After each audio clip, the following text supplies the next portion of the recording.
Halo teman-teman semuanya, ketemu lagi dengan Roy di sini. Dan di video kali ini saya mau ngebahas satu saham yang akan saya masukin ke dalam susunan portofolio ya. Dan sebenarnya sudah ada, cuma porsinya belum terlalu besar, yaitu saham Elnusa, kode emitennya ELSA gitu. Jadi kalau dia lagi manggung, biasanya di forum-forum saham rame nih, wah Neng Elsa lagi naik gitu ya. Nah itu merujuk pada kode saham ini ya, ELSA.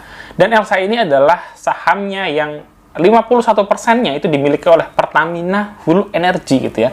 Jadi saya mulai tertarik untuk menambah porsi dan kita akan bahas di dalam video ini mengenai potensi dan kira-kira target saya untuk ELSA itu di harga berapa. Sebelum teman-teman lanjut ke materinya, jangan lupa untuk subscribe dan tekan loncengnya supaya nggak ketinggalan video dari channel ini. Gak usah lama-lama lagi, kita bahas sekarang.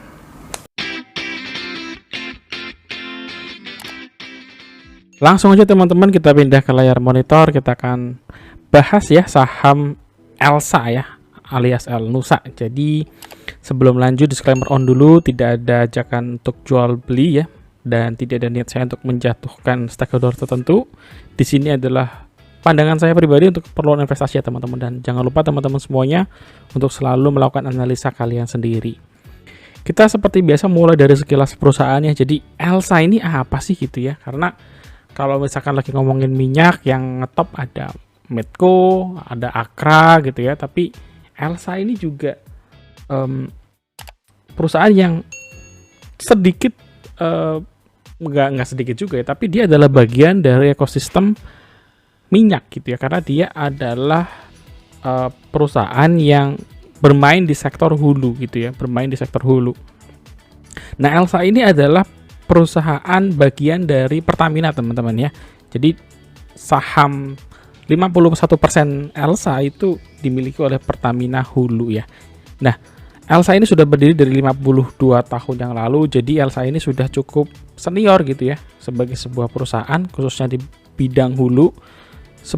Perusahaan ini cukup dapat diandalkan gitu ya, dan nggak heran memang capaiannya sudah cukup banyak gitu ya. Kalau ngomongin soal capaian, mereka sudah 52 tahun, mereka sudah 31.000 kilo gitu ya, mendukung penemuan eksplorasi. Kemudian mereka juga sudah 35 tahun mengelola blok Mahakam, dan mereka sudah lebih dari 1.600 unit gitu ya untuk transportasi logistik bahan bakar ke berbagai wilayah di Indonesia. Jadi perusahaan ini punya 3 lini utama ya, ada oil and gas ya, salah satunya misalkan untuk eksplorasi, kemudian pengembangan sampai ke refinery-nya dia punya solusinya. Kemudian di sisi industri ada logistik ya, kemudian fleet management, warehousing juga dia punya, dan digital ini masih baru mestinya ya, karena dan kita lihat sih solusinya sebenarnya menarik, tapi saya nggak terlalu tahu seperti apa posisi ELSA dibandingkan dengan pemain-pemain di industri ini yang lebih besar gitu. Tapi menurut saya utamanya adalah di oil and gas dan industri ini. Nah berikut adalah kepemilikannya teman-teman ya. Jadi saham Elnusa ini 51% adalah milik Pertamina Hulu Energi, dan Pertamina Hulu Energi ini 99,99% adalah milik dari Pertamina. Jadi secara tidak langsung Elnusa itu juga adalah anak perusahaan ya, anak perusahaan dari Pertamina gitu ya. Jadi anak punya anak lagi nih. Nah itulah Elnusa gitu ya. Sehingga memang di salah satu bagian disebutkan bahwa memang Elnusa ini 80% itu pekerjaannya berasal dari assignment Pertamina gitu ya. Itu dia sedikit mengenai pengenalan perusahaan, dan sekarang kita masuk ke kinerjanya ya. Pertama kinerja pendapatan teman-teman, di mana kita singkat dari mulai tahunnya dulu ya, year on year. Year on year-nya ELSA itu naik tipis ya, naik 12%. Ya kalau kita lihat di 2020 ke 2021 dia mengalami kenaikan ya, kenaikan 12%. Tapi yang lebih menarik adalah kenaikan year to date-nya ya, semester 1 2022 dibandingkan dengan semester 1 2021, di mana capaiannya adalah Elnusa naik pendapatannya 46%. Ya ini kenaikan yang cukup signifikan. Jadi kalau misalkan di 6 bulan tahun 2021 mereka menghasilkan 3,7 triliun, sekarang mereka sudah menghasilkan 5,4 triliun ya per 6 bulan. Jadi capaian yang cukup bagus ya. Dan lebih bagus lagi kenapa? Karena kalau kita masuk lebih dalam, ternyata ya Oke, kita bahas yang annualnya dulu ya, di mana di 2021 Elsa mengalami minus gitu ya, kalau dibandingkan dengan 2020 year on year-nya minus 56%. Tapi year to date ya, ini yang beritanya banyak berseliweran ya. Elnusa kinerjanya laba naik 900% ya. Jadi ini kenaikan yang sangat-sangat signifikan teman-teman ya. Jadi 6 bulan tahun 2021 itu posisinya ada di sini teman-teman ya, 21 miliar. Dan 6 bulan tahun 2022 mereka sudah mengantongi 226 miliar. Jadi ini kenaikannya luar biasa ya buat Elnusa.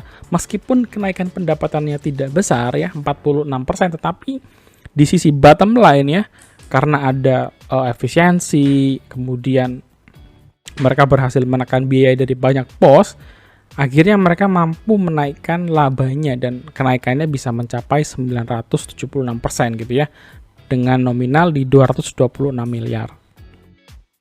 Nah, ini segmen usahanya kita coba bandingkan ya. Dan ketika saya membandingkan, saya cukup terkejut gitu ya. Ternyata yang menjadi sumber pendapatan utama Elsa ya dalam 6 bulan pertama ini adalah jasa distribusinya teman-teman ya. Teman-teman bisa lihat di sini bahwa dari 3 sektor ini, dari 3 bagian ini, yang pertama adalah jasa hulu dan migas. Kinerjanya bertumbuh positif ya dibandingkan dengan tahun 2021. Jasa penunjang ya juga bertumbuh ya dibandingkan dengan tahun 2021, tetapi jasa distribusinya ini yang naiknya signifikan ya, dimana sebelumnya mereka mendapatkan 1,9 triliun, sekarang mendapatkan 3,1 triliun. Jadi ini kenaikannya cukup signifikan gitu ya. Bagi dengan pencapaian ini gitu ya, semua lini kerjanya bagus, otomatis ya 6 bulan pertama ini Elsa melesat ya untuk sisi kinerjanya, bahkan sampai di bottom line sangat-sangat bagus. Oke, sekarang kita pindah ke ekuitasnya ya. Kita lihat gimana sih perkembangan ekuitasnya Elsa ini dari tahun-tahun ke tahun ya. Dan kalau kita lihat memang ini tipikal perusahaan yang saya suka gitu ya. Kenaikannya itu pelan-pelan dari seperti anak tangga gitu ya, step by step. Dan sekarang ini ekuitasnya dia sudah di kisaran 3,7 triliun ya. Jadi 6 tahun lalu dia ada di 2,8, sekarang ini dia sudah 3,7 ya. Ada kenaikan 1 triliun teman-teman ya dalam 6 tahun terakhir ini. Return on equity-nya dia, ROE-nya dia, trailing 12 month-nya kurang lebih di 8%. Jadi ya so-so lah ya, 8%, belum mencapai double digit, tapi setidaknya ya bisa kita pertimbangkan ya 8% ini. Kemudian liabilitas masalah hutang, DER-nya 0,4 kali, artinya perusahaan ini sehat gitu ya, dia mampu menangani masalah hutang ini dengan baik. Total utangnya dia itu untuk jangka pendek di 2,5 triliun dan jangka panjangnya 895 miliar. Jadi secara DER kita hitung dia hanya 0,4 kali, sehingga perusahaan ini tergolong cukup bagus gitu ya dalam memaintain hutang gitu ya, terutama hutang buruk, karena itu yang kita khawatirkan, yaitu tidak mampu membayar gitu ya. Tapi dengan dia sebagai backingan dari, bukan backingan juga sih, sebagai bagian dari Pertamina, otomatis seharusnya gitu ya cukup mampu untuk bisa survive gitu ya. Meskipun Pertamina itu bukan perusahaan publik, itu sih yang lebih saya khawatirkan gitu ya ketika memilih tertarik untuk dengan Elsa ini, karena Pertaminanya bukan publik ya. Kenapa nggak publik? Karena dia menanggung subsidi teman-teman ya. Tentu saja sebagai perusahaan publik ya, investor maunya perusahaan untung. Gimana mau untung kalau masih ada subsidinya, itu sih kendalanya ya. Tapi kalau entitas anak usaha, salah satunya Elsa ya, kita harapkan dia bisa lebih independen. Artinya tujuannya adalah mendapatkan profit karena ada investor-investor di belakangnya gitu ya. Dan ini juga yang terjadi karena kayaknya akhir tahun ini atau awal tahun depan itu ada beberapa anak usaha Pertamina juga yang akan go public gitu. Ini akan menarik ya, karena meskipun Pertamina induknya nggak go public, tapi anak-anak usahanya banyak yang go public.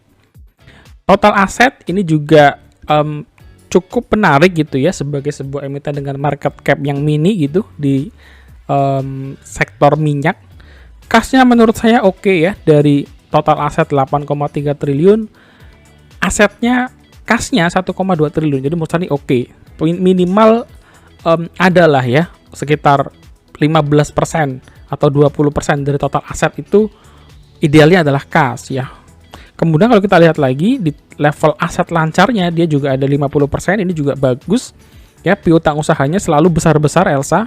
Ya kemungkinan karena pembayarannya di akhir gitu ya.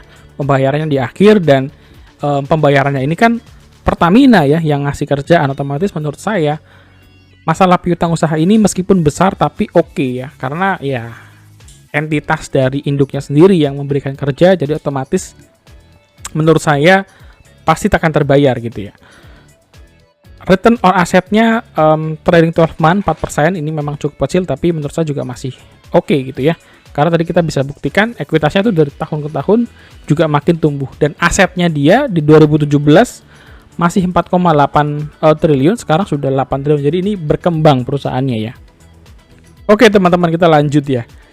Sekarang kita bahas profitability-nya. Jadi dalam 5 tahun terakhir memang profitability-nya Elsa ini small ya, hanya 3,5%, nggak terlalu menarik sejujurnya. Tapi di kuartal terakhir ini sudah kita bisa lihat ya 9%. Jadi ini menurut saya masih cukup bagus, dan harganya saat ini dalam setahun terakhir dia baru naik 18% ya. Kenapa saya katakan baru? Karena kinerjanya wow ya, di kuartal 2-nya ini bagus. Labanya naik sangat signifikan. Jadi ketika labanya naik 900%, sementara harga sahamnya baru naik 18%, menurut saya ada kesempatan di sana gitu ya, untuk kita bisa masuk dan mengoleksi saham Elsa ini. Di bulan Juli lalu mereka juga melakukan pembagian dividen ya, pembagian dividen dengan payout rasionya 50%, jadi ini cukup bagus. Tapi memang sayangnya kalau teman-teman mencari dividen ya, masih banyak saham lain gitu ya, pilihan saham lain yang ngasih dividen lebih baik. Tapi quite good ya, untuk Elsa ini ngasih dividen kurang lebih 2,3%. Ini adalah historical EPS-nya ya. Tahun 2019 adalah salah satu tahun yang bagus buat Elsa gitu ya. Mereka tuh pendapatan sampai 350 miliar dan EPS-nya 48 saat itu ya. Selebihnya dalam 5 tahun terakhir ini 2019 adalah tahun yang paling mentereng gitu ya. Karena 2016 juga sebenarnya cukup bagus, tapi paling tingginya adalah 2019.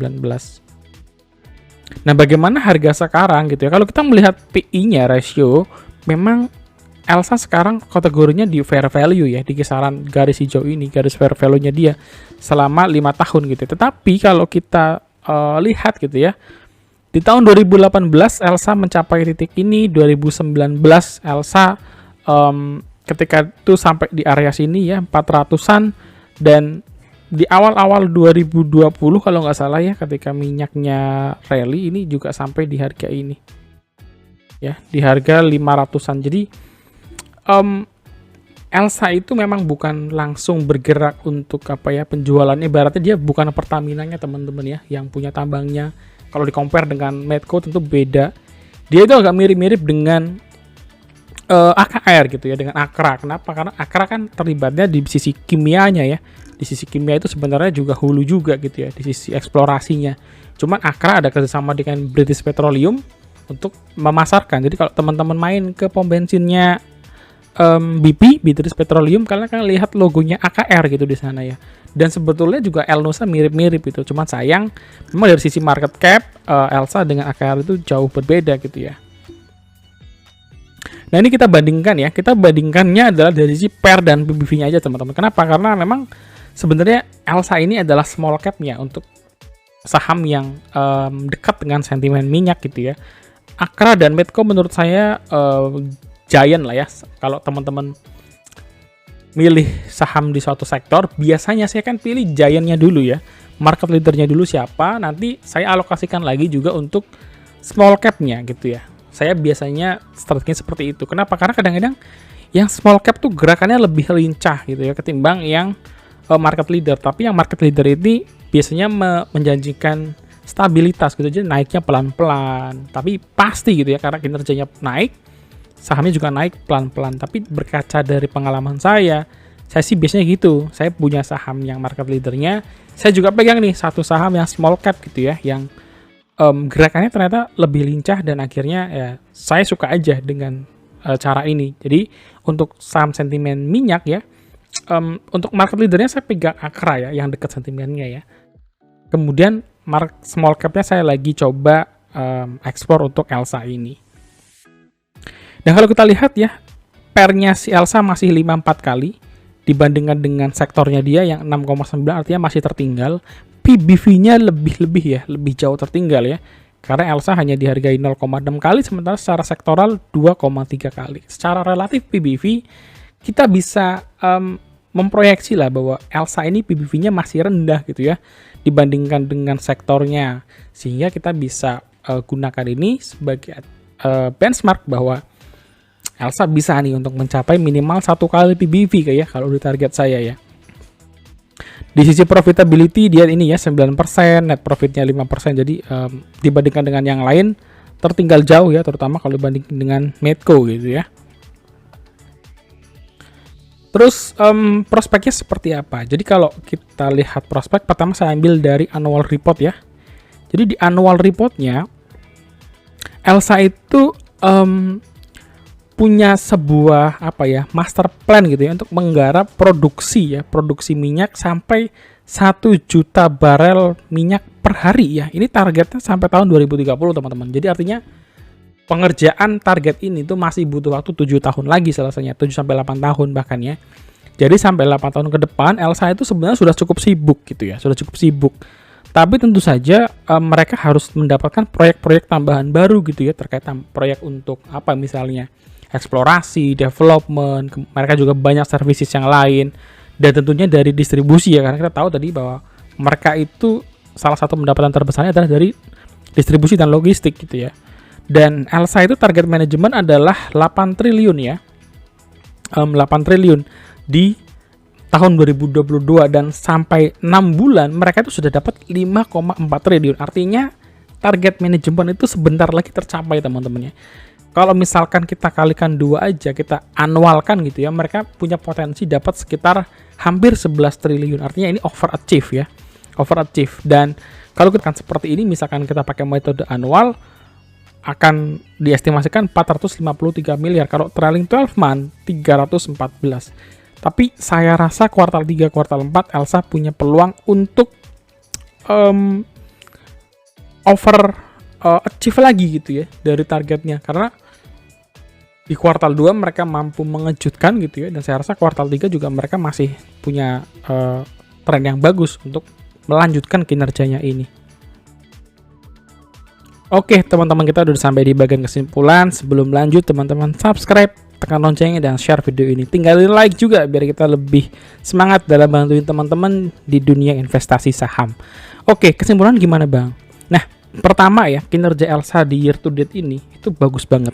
Mereka sudah mendapatkan net income ya, laba bersih 226 miliar ya. Ini itu peningkatan kinerja yang sangat signifikan teman-teman. Tadi kalau kita lihat persentase itu sampai 900% loh ya. 900, waduh susah juga nulis di Zoom, 900% ya. Ini kenaikan yang signifikan gitu ya, 900%. Dan kalau kita tarik mundur, di 2019 Elsa pernah punya capaian laba bersih 356 miliar. Di tahun 2000 mereka dapat 418 miliar. Nah, kalau 6 bulan aja 226 miliar, ini kalau kita kalikan 2 deh ya, kinerjanya sama, kita asumsi sama seperti 6 bulan pertama, Elsa itu akan dapat net income 452 miliar. Artinya itu adalah kinerja all time high. Kalau itu terjadi ya teman-teman ya, ini akan all time high. Dan kalau sebuah saham kinerjanya all time high, ya wajar aja kalau nanti harga sahamnya akan all time high juga gitu ya. Dan masalahnya sekarang Elsa baru diperdagangkan di 0,6 kali PBV ya, di 330 rupiah. Ini artinya kenaikan saham Elsa ini belum terlalu diapresiasi oleh Mr. Market gitu ya. Nah, kalau kita mau invest ya, kita nggak usah ambil pusing ya, meskipun kinerjanya belum diapresiasi. Dengan kinerjanya yang mulai naik signifikan, ya kita biarkan aja market bekerja sesuai dengan siklusnya, karena kita yakin bahwa saham yang kinerjanya bagus, harganya akan mengikuti gitu ya. Disitulah kita punya keyakinan untuk invest, dan di harga yang masih murah 0,6 kali ya, saya rasa sangat-sangat sangat masuk akal kalau kita menargetkan Elsa paling enggak itu kembali ke harga PBV 1 kali ya. PBV 1 kali itu di 550, salah ini sorry ya. Ini 550. Jadi Harga sekarang 0,6 kali PBV. Kalau misalkan nanti Elsa mulai diapresiasi oleh market, kita targetkan sampai ke kisaran 500 sampai 550 atau di 1 kali PBV-nya. Dan kalau kita beli di harga sekarang dan Elsa mencapai harga tadi, potensi capital gain-nya adalah 67% teman-teman. Dan rencananya saya akan mulai masuk dan hold saham Elsa ini palingnya sampai laporan kuartal, bukan laporan kuartal 4, tapi laporan full year-nya ya, tahun 2022 terpublish. Dan penasaran apakah akhirnya Elsa bisa memecahkan rekor di 2014 atau tidak ya, itu rekor all time high-nya Elsa ini. Kalau pecah, wah saya yakin sih sahamnya bakal rally gitu ya, karena yang dipecahin adalah rekor all time high sebelumnya ya. Biasanya kalau saham pecah rekor all time high, ya harga sahamnya juga terapresiasi dengan bagus. Gitu aja teman-teman video kali ini. Semoga video ini bisa membantu teman-teman, khususnya teman-teman yang lagi nyari saham komoditi gitu ya, apalagi spesifik ke saham minyak, Elsa. Semoga video ini bisa jadi insight buat teman-teman semuanya. So, sampai ketemu di next video. Jangan lupa untuk subscribe, share, like, dan feel free untuk nanya apapun di kolom komentar. Nanya saham apa ya, mungkin saya juga butuh masukan, kira-kira habis ini enaknya bahas saham apa lagi nih. Dan tulisin di kolom komentar, kita tampung dulu, dan nanti yang paling bagus kita akan jadiin di next content. So, sampai ketemu guys, God bless you, bye-bye.